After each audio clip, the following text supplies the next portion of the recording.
नमस्कार, मी अजय मुनोत, आम आदमी पार्टी पुण्याकडून आलो आहे. तर आज आपण करमाळ या ठिकाणी भेट दिली आहे. काय कार्यकर्त्यांसोबत चर्चा झाली? पक्ष वाढवायच्या दृष्टीने आम्ही इथे प्रयत्न करतो आहे आणि आम्ही वेगवेगळ्या टीम्स करून आता लोकांना प्रशिक्षण देतो आमच्या कार्यकर्त्यांनासुद्धा की पक्ष कसा वाढवता येईल, मुद्दे कसे समजून घेता येईल लोकांचे. आता स्थानिक स्वराज्य संस्थांच्या निवडणुका येऊ घातल्यात, तर त्याच्यात आम्हाला म्हणजे बजेटनुसार काय काय अजून नवीन गोष्टी करता येतील, लोकांना काय सोयीसुविधा देता येतील, त्या दृष्टीने आम्ही अभ्यासही सुरू केला आहे. करमाळ्याच्या स्थानिक स्वराज्य संस्थांच्या निवडणुका आपण लढवणार आहात, काय कार्यकर्त्यांनी सांगितलं? हो, आता त्याच्या दृष्टीने आमचे प्रयत्न सुरू आहेत. आम्ही आधी सगळी माहिती घेतो आहे, म्हणजे आम्हाला ठोस अनाऊन्समेंट्स करता येतील. दिल्लीमध्ये आता काही महिन्यांमध्ये निवडणुका लागतील विधानसभेच्या. हो, त्याचं तिथं वाद चांगल्या प्रकारे आता व्हायला गेला. हो, नाही दिल्ली आरोप प्रत्यारोपाच्या फैरी त्या ठिकाणी एकमेकांवर होत आहे. बरोबर, काय सांगा? बरोबर.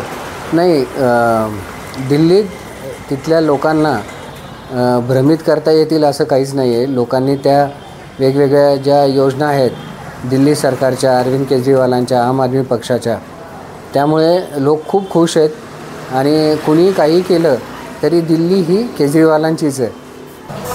ज्या प्रकारे आता आपण सांगत आहात की दिल्ली ही अरविंद केजरीवालांचीच आहे, बरोबर. महाराष्ट्रामध्ये सुद्धा विरोधी पक्ष आहेत, ते म्हणत आहेत की ईव्हीएममध्ये घोटाळा झालेला आहे. आणि आता जसं आपण सांगत आहात की दिल्ली केजरीवालांच्या आहे, त्या ठिकाणी सुद्धा अशा प्रकारे जर आपल्याकडे सत्ता नाही आली तर ते आरोप करतील का त्या ठिकाणी? नाही, महाराष्ट्राचं राजकारण वेगळं आहे. थोडंसं इथे जास्त लक्ष द्यायची गरज आहे. मुद्दे सेम आहेत. हेल्थकेअर इथेही लोकांना हवं आहे. चांगलं शिक्षण, मोफत दर्जेदार शिक्षण इथेही देणं शक्य आहे, त्याची गरजही आहे. आम्ही सत्तेत आलो तर जास्त काम करू, पण नाही तरी आमचे प्रयत्न सुरू असणारच आहेत. म्हणजे जसं मी मगाशी म्हटलं की इथले जे शिक्षक आहेत त्या शिक्षकांना आम्ही दिल्लीतले जे प्रशिक्षण घेऊन आलेले शिक्षक आहेत परदेशातनं, आणि ज्याच्यामुळे तिथली शिक्षणाची गुणवत्ता सुधारली आहे, तर तिथल्या शिक्षकांना, आमच्या दिल्लीच्या शिक्षकांना आम्ही इथे पण पाठवणार आहोत. म्हणजे आम्ही सत्तेत जरी नसलो तरी इथल्या शैक्षणिक दर्जा वाढावा आणि विद्यार्थ्यांना त्याचा फायदा व्हावा, असा आमचा प्रयत्न इथेही असणार आहे. सध्या आता महाराष्ट्रामध्ये विधानसभा संपली, लोकसभा संपली, म्हणजे देशातली लोकसभा संपली, महाराष्ट्रातली विधानसभा संपली. बरोबर. येत्या काही दिवसांमध्ये महानगरपालिका, पंचायत समिती, जिल्हा परिषद यांच्या निवडणुका होणार. त्यामध्ये कशा प्रकारे आपण, म्हणजे आम आदमी पार्टी निवडणूक लढवणार आहे का तटस्थच राहणार आहे? अगदी नाही, आम्हाला निवडणुका लढवायच्या आहेत आणि ज्या सोयीसुविधा आम्ही दिल्लीतल्या नागरिकांना देतो आहे त्याच इथेही द्यायचा आमचा प्रयत्न आहे. फक्त महाराष्ट्र थोडासा मोठा असल्यामुळे आणि आमची शक्ती आत्ता तेवढी नसल्यामुळे आम्ही प्रयत्न करतो आहे, पण आम्ही निवडणुका नक्की लढवू आणि पुढेही लोकांना इथे सोयीसुविधा देण्याचा प्रयत्न करू. कुठेतरी महाराष्ट्रावर अरविंद केजरीवाल असतील किंवा जे वरिष्ठ असतील त्यांचं लक्ष या ठिकाणी दिसत नाही. ते या ठिकाणी त्यांची सभा असेल किंवा कार्यकर्त्यांच्या, म्हणजे वरिष्ठांच्या इथं गाठीभेटी असतील त्या होत नाहीत प्रामुख्याने, त्यामुळे कार्यकर्ता कुठेतरी निद्रिस्त अवस्थेत दिसून काय आहे, आम्ही राष्ट्रीय पार्टी जरी असलो तरी आमची पार्टी अगदी छोटीशी आहे. आमच्याकडे लिमिटेड रिसोर्सेस आहेत, लिमिटेड फंड्स आहेत, त्याच्यामुळे थोडासा वेळ लागतो आहे वाढायला. पण महाराष्ट्राला इग्नोर करून भारताचं राजकारण होऊच शकत नाही. आणि महाराष्ट्रातसुद्धा प्रचंड प्रतिभा आहे, इथले मुद्दे चांगले आहेत. आम्ही आता त्या प्रतिभेच्या शोधात आहोत. आम्ही लोकांना जोडायचा प्रयत्न करत आहोत आणि आता ते मोठ्या प्रमाणावर प्रयत्न सुरू होतील.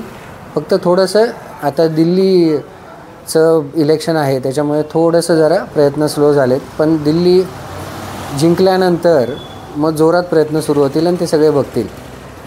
महाराष्ट्रातील किती नगरपालिका किंवा महानगरपालिका, पंचायत समिती, जिल्हा परिषद म्हणजे सत्ता येण्याची काय शक्यता आपण सांगा? हे बघा, आमचे मुद्दे दमदार आहेत, लोकांचा आमच्यावर विश्वास आहे.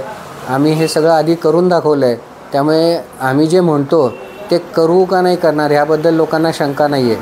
त्यामुळे फक्त मुद्दे मांडून लोकच द्यायची गरज आहे, उमेदवार द्यायची गरज आहे. महाराष्ट्र आम्हाला नक्की साथ देईल. रादर आम आदमी पार्टीची सुरुवातच महाराष्ट्रातनं झाली आहे. म्हणजे आम्ही दिल्लीला जरी पहिलं यश मिळवलं असलं तरी महाराष्ट्र आमची सुरुवातच मूळ महाराष्ट्रातनं आहे. आम आदमी पार्टीच्या जे आपण सांगितलं महाराष्ट्रातून सुरुवात आहे त्या अनुषंगाने किंवा महाराष्ट्राने आम आदमी पार्टीला जीळ काढलेलं नाही. जे स्थानिक स्वराज्य संस्थाच्या निवडणुका आहेत त्या निवडणुकांमध्ये सुद्धा कुठेतरी जे उमेदवार आहेत स्थानिक स्वराज्य संस्थातील ते काही प्रमाणात निवडून सुद्धा दिलेले आहेत, परंतु ते तशा प्रकारे पार्टीला आणि सुद्धा महाराष्ट्रामध्ये वाटचाल करता आली. बरोबर, कारण आमचे रिसोर्सेस लिमिटेड आहेत. पण मी जसं म्हटलं की दिल्लीच्या इलेक्शननंतर, दिल्ली निवडणुकीनंतर, दिल्ली जिंकल्यानंतर आम्ही मोठ्या प्रमाणात हे प्रयत्न सुरू करणार आहोत. आमच्या वेगवेगळ्या ट्रेनिंग टीम्स पण डेव्हलप केलेल्या आहेत. आम्ही इथे येऊन आमच्या कार्यकर्त्यांना, नेत्यांना, उमेदवारांना वेगळं प्रशिक्षण देऊ. लोकांमध्ये कसं जायचं, मुद्दे कसे मांडायचे, त्याचा अभ्यास कसा करायचा, ठोस भूमिका कशी घ्यायची, ह्या सगळ्यांवरती आमचं काम चालू आहे. ते लवकरच त्याचं फळ पण बघायला मिळेल महाराष्ट्राला. प्रामुख्याने आता सध्या आपण कुठल्या महानगरपालिकेवर लक्ष असणार आहे? आम्ही सुरुवात आत्ता पुण्यातनं करतो आहे. पुण्यात आता पुढच्या आठवड्यात आमचं एक मोठी योजना आम्ही लॉन्च करतो आहे. रोजगाराची योजना असेल ती. रोजगार हा खूप मोठा मुद्दा आहे. तर आम्ही आहे त्याच बजेटमध्ये लोकांना अजून रोजगार देता येईल असं आम्ही प्रावधान केलेलं आहे. सध्या महाराष्ट्रातलं राजकारण पाहिलं तर बीडचे सरपंच म्हणजे बीड जिल्ह्यातील मासाग्रुपचे सरपंच संतोष देशमुख असतील, परभणी येथील डॉ. आंबेडकर यांच्या संविधानाच्या प्रतिकृतीची तोडफोड झालेली असेल किंवा अमित शहांच्या वक्तव्याचं सुद्धा महाराष्ट्रामध्ये बरेचसे पडसाद उमटलेला आहे. याविषयी काय सांगा किंवा याविषयी आम आदमी पार्टीची भूमिका काय? आम्ही आंबेडकर हे पूज्यच आहेत आणि आम्ही अगदी दिल्लीत त्यांच्याच सांगितलेल्या रस्त्यावर आम्ही चाललो आहे. शिक्षणाचा प्रश्न आम्हीच घेतला आहे. रादर एक आठवड्यापूर्वीच आम्ही दलित विद्यार्थ्यांना परदेशात शिकण्याची पण आम्ही सोय केलेली आहे की ज्यांना तिथे जाऊन शिकायची इच्छा असेल. जो आम्हाला अजून येणाऱ्या आंबेडकरांना मुकायचं नाही आहे. एक आंबेडकरांनी एवढं चांगलं संविधान दिलं, तसंच काम आपल्या येणाऱ्या भावी पिढ्यांनी पण करावं, यासाठी आम्ही सर्व प्रकारे त्यांना मदत करू इच्छितो. म्हणून आम्ही ती दिल्लीत घोषणाही केली आहे. तिथे आमचं सरकार आहे. तिथे बीड परभणीच्या मुद्द्यांविषयी काय सांगा, कारण की त्याच्यावर सध्या राजकारण महाराष्ट्रात. बरोबर. आम्ही महाराष्ट्रात म्हणजे जिथे कुठे गेलो तिथे सकारात्मक राजकारणच केलं आणि इथेही तीच भूमिका आमची बघायला मिळेल तुम्हाला. सध्या करमाळा तालुक्यामध्ये आता स्थानिक स्वराज्य संस्थांच्या निवडणुका लागतील, याविषयी काय वरिष्ठांशी आपली चर्चा झाली? वरिष्ठ मार्गदर्शन करतायत आणि करमाळ्यात खूप मोठे प्रश्न आहेत. रस्त्याचा आहे, धुळीचा आहे. त्यावर आम आदमी पक्ष दिल्लीत जसं काम केलं, रस्ते, वीज, पाणी, आरोग्य, शिक्षण यावर भर राहणार आहे. आणि सध्या गाठीभेटी करायचं मतदारांशी असेल, जे कोणी सोबत येतील, ज्यांना करमाळ्यात बदल हवा आहे, अशा गाठीभेटी आम्ही अशा लोकांच्या घेत आहोत.